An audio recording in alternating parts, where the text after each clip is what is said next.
ಮದುವೆ ಫಿಕ್ಸ್ ಮಾಡಬೇಕು, ಯಾಕೆ ಮಾಡೋದು ಮದುವೆ ಚರ್ಚೆ ಮಾಡಬೇಕು, ಮದುವೆಗೆ ಏನೇನು ಎಲ್ಲೆಲ್ಲಿ ಮಾಡಬೇಕು, ಯಾವ ರೀತಿ ಮಾಡಬೇಕು, ಇದೆಲ್ಲ ಚರ್ಚೆ ಮಾಡೋಣ ಅಂತೇಳಿ ಬಾ ಅಂತ ನಂಬಿಸಿ ಕರ್ಕೊಂಡೋಗಿ ಒಂದು ಪಾಳು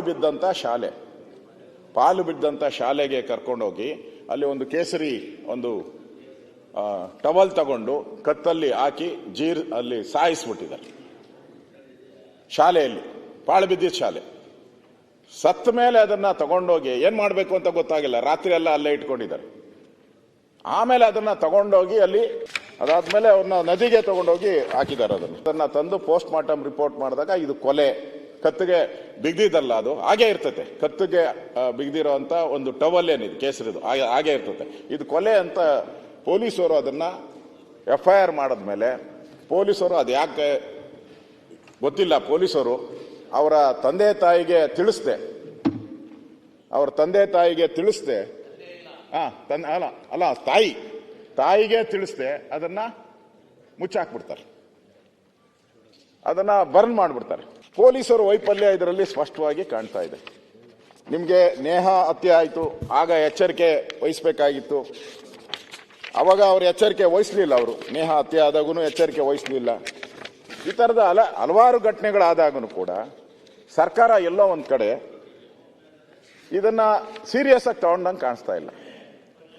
ಸೀರಿಯಸ್ ಆಗಿ ಯಾರ ಮೇಲಾದರೂ ಸರಿಯಾಗಿ ಒಂದು ಕ್ರಮ ಆಗಿದ್ರೆ ಇವತ್ತು ಈ ಘಟನೆಗಳು ನಡೆಯಕ್ಕೆ ಸಾಧ್ಯನೇ ಇಲ್ಲ ಅಂತ ನನ್ಗನ್ಸ್ತೈತೆ. ಸುಮಾರು ಮಲ್ಲೇಶ್ 22 ವಯಸ್ಸು, ಚೇತನ್ ಸಾಯಿ ಸಿಳ್ಳೆಕ್ಯಾತ 21 ವರ್ಷ, ಈ 3 ಜನನು ಕೂಡ ಒಬ್ಬರನ್ನ ಹತ್ಯೆ ಮಾಡ್ತಾರೆ. ಒಡಿಶಾ ಮೂಲದ ವಿಪಾಶ್, ಅವನಿಗೆ ತಲೆಗೆ ಹೊಡಿತಾರೆ, ನದಿಗೆ ತಳ್ಳಿಬಿಡ್ತಾರೆ. ಅವನಿಗೆ ತಲೆಗೆ ಬೇಟ್ ಬಿದ್ದಿರೋದ್ರಿಂದ ನದಿಯಿಂದ ಈಚೆ ಬರೋಕ್ಕಾಗಲ್ಲ. ಇನ್ನ ಇಬ್ಬರನ್ನ ನದಿಗೆ ತಳ್ತಾರೆ. ಅವರು ಈಜು ಬರೋದ್ರಿಂದ ಎಸ್ಕೇಪ್ ಆಗಿ ಬಂದಿದ್ದಾರೆ. ಅದಾದ ತಕ್ಷಣ ಏನ್ ಮಾಡ್ತಾರೆ, ಆ ಇಸ್ರೇಲ್ ಒಬ್ಬ ಮಹಿಳೆ ಇರ್ತಾಳೆ, ಇಸ್ರೇಲ್ ಮಹಿಳೆ ಮತ್ತು ಆ ಹೋಮ್ ಸ್ಟೇ ನಡೆಸೋವಂಥ ಒಬ್ಬ ಹಂಪಿಯ ಒಬ್ಬ ಮಹಿಳೆ ಇರ್ತಾರೆ. ಇವ್ರ ಮೇಲೆ ಅತ್ಯಾಚಾರ ಮಾಡ್ತಾರೆ. ಅವ್ರು 3 ಜನ ಹೊಡೆದು ಆದ್ಮೇಲೆ ಇವರು ಮಹಿಳೆ ಮೇಲೆ ಅತ್ಯಾಚಾರ ಮಾಡ್ತಾರೆ. ಫಾರಿನರ್ಸ್ ಮೇಲೆ ಇಷ್ಟು ದೊಡ್ಡ ಪ್ರಮಾಣದಲ್ಲಿ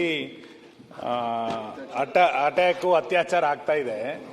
ನಿನ್ನೆ ರಾಜ್ಯ ಸರ್ಕಾರದ ಯೋಜನೆಗಳನ್ನ ಯಾವುದೋ ಯೂನಿವರ್ಸಿಟಿನವ್ರು ಮೆಚ್ಕೊಂಡಿದ್ರು, ವಿದೇಶಿಗರು ಗುಣಗಾನ ಮಾಡಿದ್ರು. ಈಗ ವಿದೇಶಿಗರ ಮೇಲೆ ಈ ಪ್ರಮಾಣದಲ್ಲಿ ಅತ್ಯಾಚಾರ ಸಾವು ನಡೀತಾ ಇದ್ರು ಕೂಡ ಈ ಸರ್ಕಾರ ಏನೋ ಗಮನಿಸಲ್ಲ ಅಂತಂದ್ರೆ ಏನು ವಿದೇಶಿಗರು ಇದನ್ನ ಬಹಳ ಮೆಚ್ಕೊಂಡ್ಬಿಟ್ಟಿದಾರ? ಕೇಳಿ, ದೊಡ್ಡ ಪ್ರಮಾಣದ ಅಪಾಯ ಆಗಿದೆ. ಕೇಳ್ಬೇಕು, ಈ ಸರ್ಕಾರದಲ್ಲಿ ಯಾರಿದ್ದಾರೆ ಕೇಳಿಕ್ಕೆ? ಅಲ್ಲೂ ಅನಾಥ ಆಗಿದೆ, ಸದನನೂ ಕೂಡ ಅನಾಥ ಆಗ್ಬಿಟ್ರೆ ನೀವೇ ಈ ಸದನದಲ್ಲಿ ರಕ್ಷಣೆ ಬರಬೇಕಾಗಿರೋದು ನೀವು. ಅಲ್ಲೂ ಕಾನೂನು ಸುವ್ಯವಸ್ಥೆ ಅನಾಥ, ಯಾರು ಹೇಳೋರಿಲ್ಲ ಕೇಳೋರಿಲ್ಲ. ಇಲ್ಲ ಈಗ ಸಮಯ ವ್ಯರ್ಥ ಮಾಡಿದ್ರೆ ಏನ್ ಮಾಡಿದ್ವಿ ಇಲ್ಲಿ ನಾವು? ಏನ್ ಮಾಡೋದು? ಮಾತಾಡಾಯ್ತು, ಅವ್ರು ಮಾತಾಡ್ಲಿ, ಹೇಳಿ ಬರ್ತಾರೆ. ಪೀಠದಲ್ಲಿ ಕುತ್ಕೊಂಡು ನೀವು ಅಸಹಾಯಕರಾಗುವಂತ ಪ್ರಶ್ನೆ ಅಲ್ಲ. ಈಗ ಅಸಹಾಯಕ ಪ್ರಶ್ನೆ ಅಲ್ಲ. ಈಗ ನಮ್ಗೆ ಬೆಳಿಗ್ಗೆ ಪ್ರಾರಂಭ ಆಗಿದೆ, ಆಗ್ಬೇಕು, ಅವ್ರು ಬರ್ತಾರೆ. ಈಗ ಒಂದು ಸಮಯ ವ್ಯರ್ಥ ಮಾಡ್ಲಿಕ್ಕೆ ಆಗ್ತಿಲ್ಲ, ಅವ್ರು ಬರ್ತಾರೆ. 10 ಗಂಟೆ ತನಕ ನಡೆಸಿರಿ, 10 ಗಂಟೆ ತನಕ ಬಂದು ಸರಿ. ನೀವು ಅಸಹಾಯಕತೆ ವ್ಯಕ್ತ ಬರ್ತಾರೆ. ಈಗ ನಾವು ಸ್ಟಾರ್ಟ್ ಮಾಡ್ಬೋದು. ಕಾನೂನು